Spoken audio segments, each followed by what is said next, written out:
Oke guys, welcome back to Daily Charting with Toshi, di mana kita akan daily chart your favorite cryptocurrencies. Dan sekarang kita masuk ke DCWT sesi kedua, di mana di sesi kedua ini fokus kita akan lebih ke pembahasan komen dan juga akan ada charting altcoins. Untuk altcoinsnya kita akan charting XRP, Cardano, dan OP. Ya, untuk XRP dan Cardano cukup banyak yang nanya karena ya habis ngepump ya. Kalau habis ngepump pasti semua pada nanya ya. So, stay tune ya buat yang charting. Kalau mau langsung loncat ke belakang juga boleh. Sekarang kita akan fokus dulu ke pembahasan komen ya. Yang pertama, dari Phoenix ya. Askma, kasih gambaran dong soal market 5-10 tahun lagi. Apakah ini market bakal lebih stabil? Kalau market cenderung stabil, karena fund manager cenderung pakai AI, apakah cuan kita lebih sulit? Tolong dijawab, Ma. Ini pertanyaan ganggu tidur gua. Sebenarnya gini, kalau ngomong keseluruhan nggak akan volatile tetap. Bakal tetap volatile ya kalau secara keseluruhan. Bitcoin itu akan signifikan mungkin lebih apa ya, kalau 5-10 ya akan lebih tidak volatile ya, tidak sevolatile sekarang. Nah, itu ya plus minus ya, plus minus. Ya minusnya apa? Lu nggak mungkin dapat peluang untuk satu cycle bisa 10x tuh ya udah nggak sebesar sekarang begitu. Kalau Bitcoin dari cycle pertama sampai sekarang ya kalau sekarang masih belum lah ya. Dari cycle sekarang, dari cycle pertama sampai sebelumnya ya di 2021 itu selalu 10x kena BTC dari bottom sampai ke all time high ya, atau sampai ke cycle top lebih tepatnya ya. Nanti semakin besar market cap-nya maka akan lebih sulit untuk bisa dapat gain sebesar itu ya. Jadi ya volatility berkurang tapi return-nya pun berkurang juga karena lebih stabil. Gitu. Tapi kalau untuk altcoins di situ akan tetap banyak ya, tetap banyak peluang dan volatility-nya akan tetap ekstrim juga begitu. Karena lu bisa lihat top 10 CMC dari cycle 1 ke cycle selanjutnya itu bisa beda total. Lu lihat aja deh ya 2021 siapa aja yang top 10 ya, 2016 siapa aja top 10. Itu terus berubah ya untuk altcoins. Jadi akan masih banyak peluang begitu. Tetapi ya jangan lupa aja ya, portonya utamanya harus tetap BTC supaya bisa menjadi satu fondasi, jadi nggak gampang terombang-ambing gitu ya. Next, dari Telogah, yang ribut PP tuh kan Bro Toshi udah bilang waktu bahas PP kemarin kalau profit tuh di TP bukan di take picture ya. Lu yang nggak profit pakai cara TCI kurang nyimak tuh. Ya jujurnya banyak sih ya orang-orang yang tidak nyimak atau nontonnya setengah-setengah begitu ya. Ini ngomongin soal kemarin ada yang wah marah-marah katanya ya. Wah PP ini gara-gara lu bahas TP kita nggak dapat pucuk. Gila loh, sekarang kondisinya aja masih sangat profitable. Jadi kadang-kadang orang tuh suka nggak make sense harapannya. Orang tuh berharap kayak begini nih. Oh waktunya TP dapat di pucuk. Gitu. Jadi aduh enggak lah, jangan punya mindset seperti itu. Itu namanya greedy ya. Udah dikasih SOP TP walaupun belum keluar ya. Besok lusa tepatnya hari Senin ya. Hari Senin kalau weekly close di atas dari upper band kita TP. Begitu. Nah, jadi ya kadang-kadang ini memang harus dibenerin sih mindsetnya ya. Jangan sampai orang tuh berharap bahwa kita tuh TP bisa benar-benar di ultimate pucuk begitu, benar-benar di cycle top tuh sampai week-weeknya dapat. Wah, nggak bisa ya, nggak bisa seperti itu ya. Punya mindset yang benar. Kalau nggak benar, ujung-ujungnya ya kayak di cycle sebelumnya banyak yang aduh bang, gue dari profit gede malah jadi minus. Itu serius banyak. Kenapa? Karena banyak orang yang berharap akan dapat pucuk. Jadi waktu dia turun, enggak, belum nih, bakal naik lagi, padahal udah habis ternyata momentumnya ya. Oke, next dari Alfian Kurosaki ya. Kotoshi itu ngajarin dari berbagai POV ya guys. Dan kalian mau TP di angka berapapun terserah kalian. Yes, bener ya. Mantap Bro Alfian ngerti berarti ya. Itu TP, cara TP TCI, itu lu nggak harus sama persis kayak gua. Karena lagi-lagi setiap orang berbeda-beda. Kayak contoh aja BTC. Lu bareng-bareng dari 2022. Kalau gua sih dari 2022. Begitu. Tapi gue yakin mayoritas nggak dari 2022 karena di masa-masa ini orang semua lagi malas ngelihat Bitcoin, malas ngelihat kripto ya. Jadi ya mungkin lu nggak TP di sini ya. Ya jadi makanya setiap orang mungkin punya cara TP masing-masing. Tapi yang gue ingin tekankan adalah harus punya SOP TP-nya. Karena kalau nggak punya berantakan ya. By the way, aku ngikutin yang TP kecil-kecilan saja, misal 15-20% supaya tidak nangis ketika dianjlok. Kalau malah naik terus gimana? Ya DCA lagi. Mantap, Bro Alfian sudah mengerti ya. The point of DCA, kenapa banyak yang bilang, wah enak ya nggak stres, nggak stres. Yang nggak stres tuh yang udah ngerti. Yang udah ngerti kenapa kita melakukan DCA, kenapa kita TP-nya berkala, scaling out. Atau ada juga yang ngomong TP-nya tuh kayak martingale ya. Kalau biasa martingale kan kalau ini ya, kalau averaging down. Nah ini TP ke atas jadi kayak martingale, digedein setiap kali TP ke atasnya. Nah itu alasannya apa? Supaya nggak stres. Dan gue pribadi nggak stres. Yang ngerti pun nggak stres. Nah yang masih stres berarti belum ngerti. Itu kenapa kita melakukan DCA, kenapa kita melakukan TP-nya berkala, nggak sekaligus. Gitu ya. Mantap nih, Bro Alfian, get it. Next, dari Kadek Suryantini. Saya baru nemu channel ini. Terima kasih bisa bantu saya yang baru masuk kripto. Terima kasih sekali lagi. You're welcome ya. Next. Dari Crop Cinema. Bang, lu tanggung jawab. Gua profit $8.000 nih. Wah, mantap, mantap, mantap ya. Gini ya, ini gue tau ini ngejoke ya, tanggung jawab. Tapi gini, ini adalah hasil dari ya tindakan lu juga, begitu. Karena banyak loh orang yang nonton nggak dilakuin, begitu. Kita udah berkali-kali dikasih kesempatan untuk akumulasi di Bitcoin, di Ethereum, di berbagai macam alts, begitu ya. Tapi nggak dilakuin, begitu. Jadi ya ini adalah waktunya lu menuai. Lu udah menabur di masa-masa, di masa-masa ketidakpastian, di masa-masa orang terlalu bearish, begitu, dan seterusnya. Ya, ini adalah hasil yang lu tuai, begitu. Ya, mantap.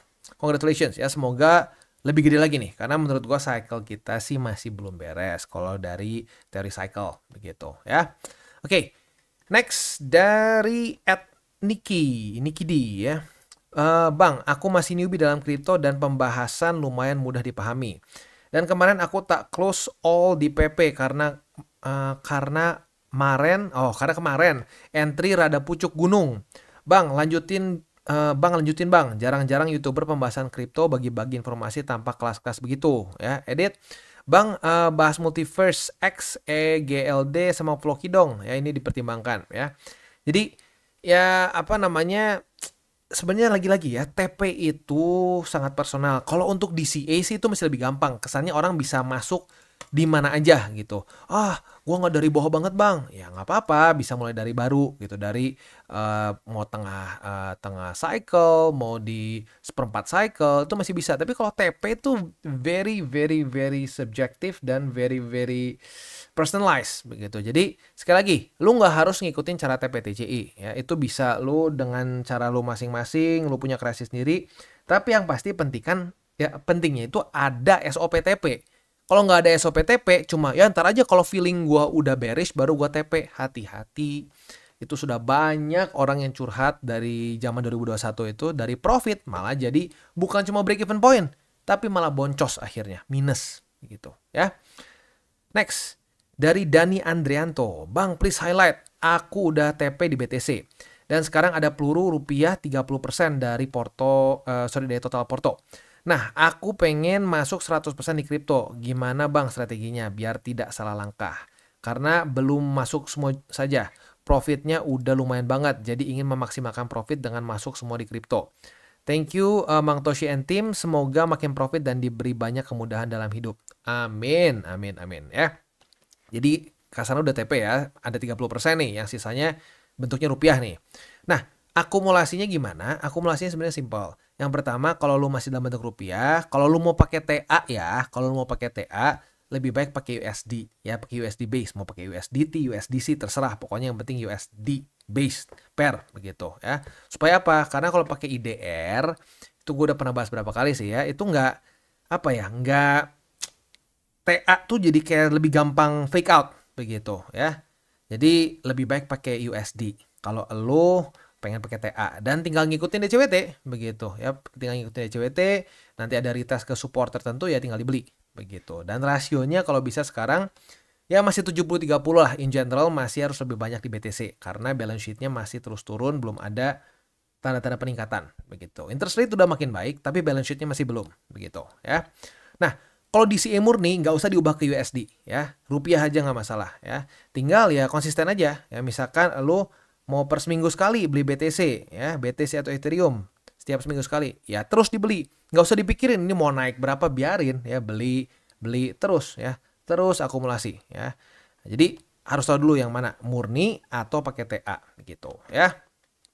Next dari apa ini? Edik mungkin ya. Bang, ilmunya sangat berguna. Sekarang saya sudah bisa mulai kontrol emosi dari petani kalsel, Bang. Wah, mantap. Di sini berkumpul semua ya. Ada dari petani, ada dari apa namanya, kemarin ada OB, ada juga apa namanya, yang punya kos-kosan. Wah, lengkap di sini deh ya. Mantap, mantap, mantap. Next dari Wahyu Agus. Cuma Bang Toshi yang selalu aktif di waktu bearish maupun bullish. Nggak seperti yang aktif ketika bullish saja. Makasih Bang, God bless you too. Tahu nggak kenapa? Lebih banyak yang aktif saat bullish. Satu, yang lebih gampang. Lebih gampang untuk dapat views. Dan kalau lagi bullish, lebih gampang tebak-tebakan. Bilang aja bakal naik. Karena possibility-nya kalau udah ketemu momentum, kripto bisa gila. Begitu. Kalau lagi bearish, susah. Begitu. Karena bingung mau ngomong apa. Itu karena nggak segampang kalau bullish. Kalau bullish tinggal bilang pasti up, pasti up, pasti up ya. Tebak-tebakannya gampang. Tapi kalau lagi tidak pasti, lagi masa-masa bearish, atau bahkan lagi masa-masa konsolidasi, disitulah butuh data, fakta, dan statistik yang bahkan lebih tajam lagi. Nah makanya di masa-masa itu banyak yang daripada resiko mending nggak usah banyak, nggak usah terlalu aktif begitu ya. Next dari Alif Pudana. Bang, saya pemula dan ingin terjun ke kripto. Mau nanya Bang, misalnya kita nabung rutin di BTC mulai hari ini konsisten untuk 5 tahun ke depan. Nah, untuk saat ini kan BTC sudah 91.000. Apakah terlambat Bang? Gimana Bang solusinya? 5 tahun ya, kalau berarti ya 5 tahun berarti maksudnya kayak masuk ke satu cycle baru lagi.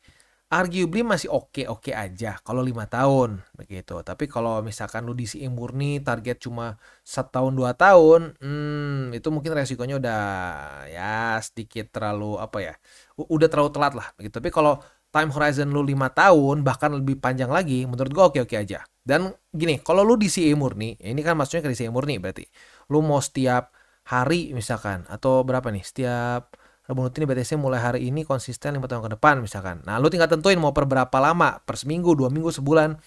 Hajar aja terus. Kondisi murni hajar terus ya sampai ya kena target lu. Atau ya kalau misalkan sampai lu terus bisa pantengin TCI, ya mungkin lu bisa dengar juga waktu kita ada pembahasan ya cycle begitu ya. Jadi kurang lebih seperti itu gambarannya ya. Jadi nggak apa-apa kalau DCA murni dengan time horizon 5 tahun. Tapi jangan sampai gini loh. Nanti kalau ternyata wah ini mulai turun, aduh udah nih turun, gue nggak mau akumulasi lagi. Nah itu jadi penyakit. Kadang-kadang orang suka gini, oh iya bang jauh, buat masa depan bang, buat inilah, buat long term ya. Tapi waktu naik aja semangat beli. Waktu turun masuk ke bear market, wah nggak beli. Padahal kalau lu beli waktu di bear market, lu terus akumulasi, terus nggak pakai lihat harga, ya justru di situ lu dapat rata-rata yang bagus. Gitu. Jadi kalau lu mau DCA murni, sekali lagi yang penting adalah konsistensinya. Mau dia naik, mau dia turun, hajar terus. Begitu ya. Oke. Next. Rashid ya. Maaf Bang, izin bertanya. Jika ada koin yang dibuat luar US dan ada komoditasnya banyak di US, contoh seperti ETH yang setahu saya dari Rusia, apakah itu bisa dibebaskan pajaknya juga? Atau yang paten CEO-nya dari US dan perusahaan berdiri juga di US? Terima kasih infonya Bang. Kalau menurut gua ini harus di US begitu. Jadi harus berdiri di US, semuanya dari US begitu. Kalau justru kata gua Trump ingin melakukan seperti itu supaya orang-orang pindah nih, misalkan dari negara-negara lain pindah ke US karena regulasinya bagus. Jadi ya ini belum ketok palu ya, karena lagi-lagi untuk yang regulasi dari Trump ini masih belum diratify. Ya maka dari itu ya kita masih harus lihat detailnya nanti saat sudah diketok palu. Ya kalau sudah benar-benar menjadi hukum di US. Tapi kalau menurut gua ini adalah satu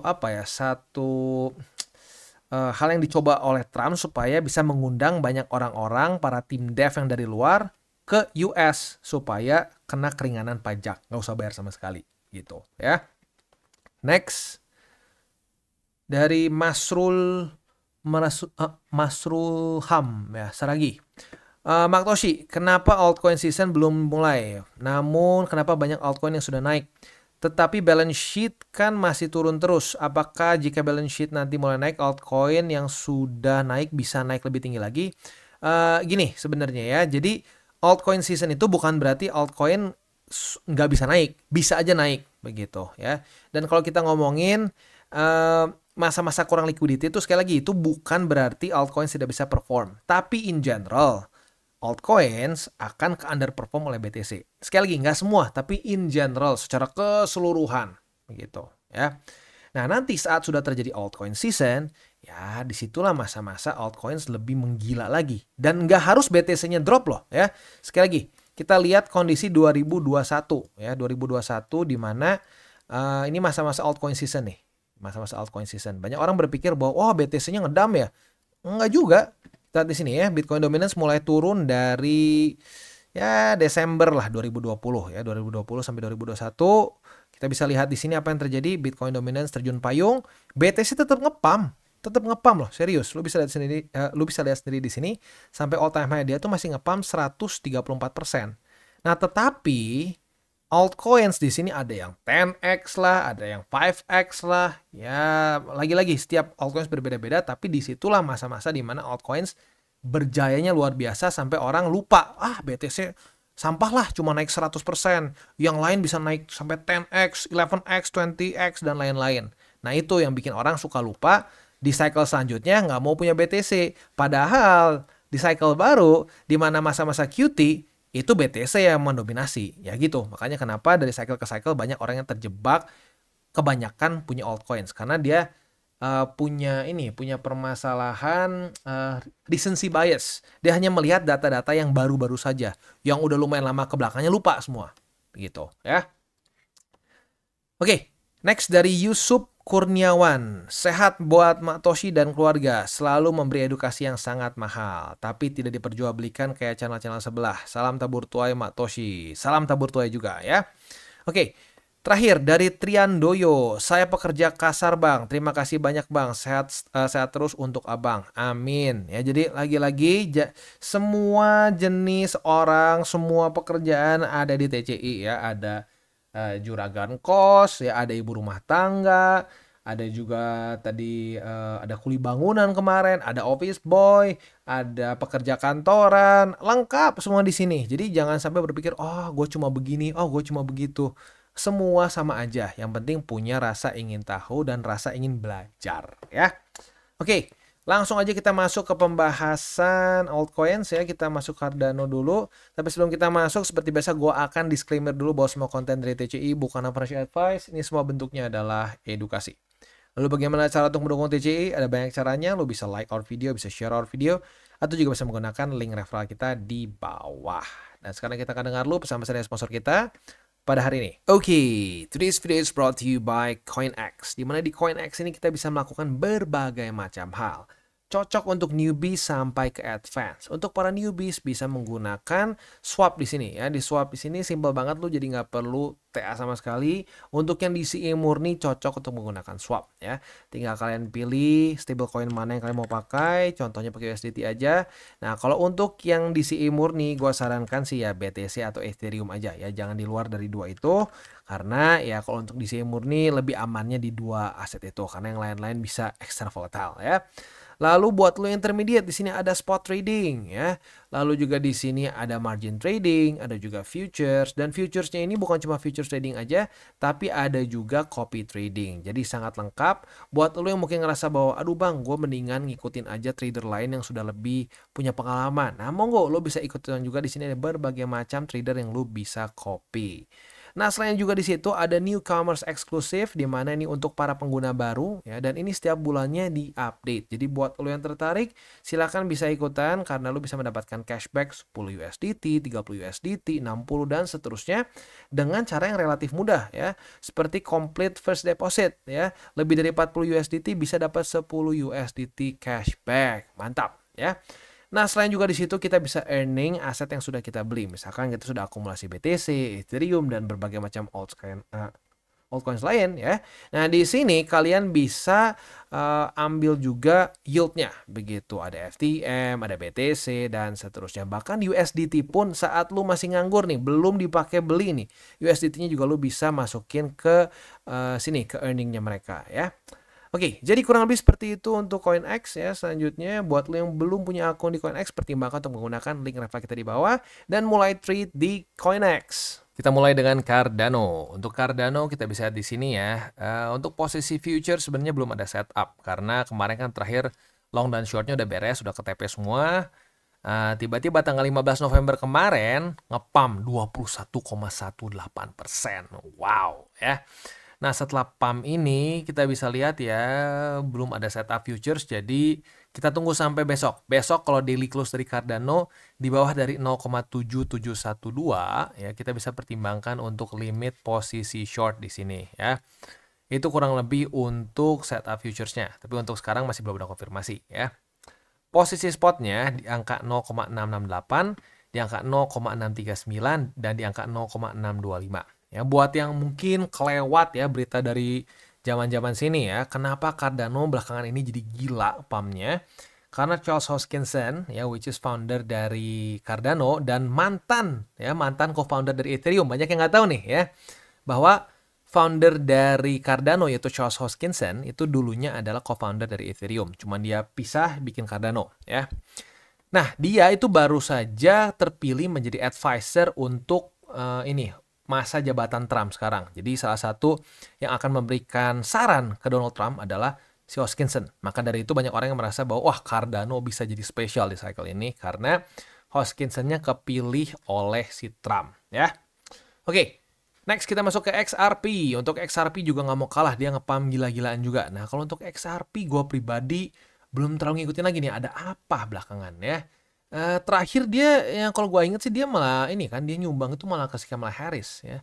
Tapi nggak tahu kenapa belakangan lanjut rally terus ya, ngepump terus.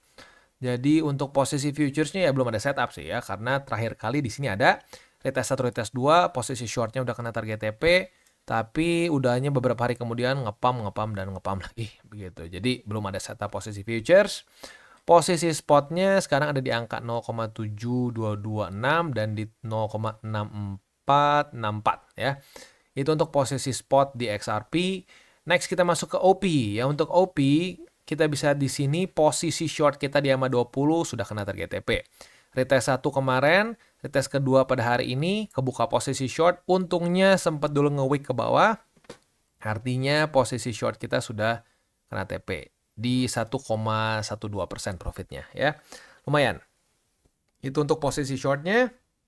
Untuk posisi spotnya masih di 1,568 dan selanjutnya masih cukup jauh di bawah di angka 1,309 ya. Itu kurang lebih untuk setup pada hari ini. Sebelum kita tutup seperti biasa 3 golden rules jangan lupa. Jangan pakai uang panas, jangan over leverage, dan berpikirlah jangka panjang. Oke guys, jadi itu adalah akhir dari segmen DCWT kita pada hari ini. Dan jangan lupa bagi kalian yang merasakan manfaat dari segmen ini, jangan lupa untuk share ke teman-teman kalian. Dan apabila lu pengen mensupport channel kita, ya TCI, jangan lupa untuk menggunakan link referral kita di bawah. Nggak wajib ya, tetapi apabila lu menggunakan link referral kita di bawah, ada macam-macam ya, dari Bybit, Huobi, Maxi, toko kripto dan banyak lagi ya. Walaupun nggak wajib, tapi kalau menggunakan link referral kita, lu secara langsung membantu perkembangan dari TCI. Dan satu lagi, jangan lupa juga untuk join Telegram group kita, di mana kita bisa ngobrol-ngobrol santai mengenai dunia cryptocurrency secara 2 arah. So, jangan lupa untuk like, subscribe, click the bell icon, and see you on the next video.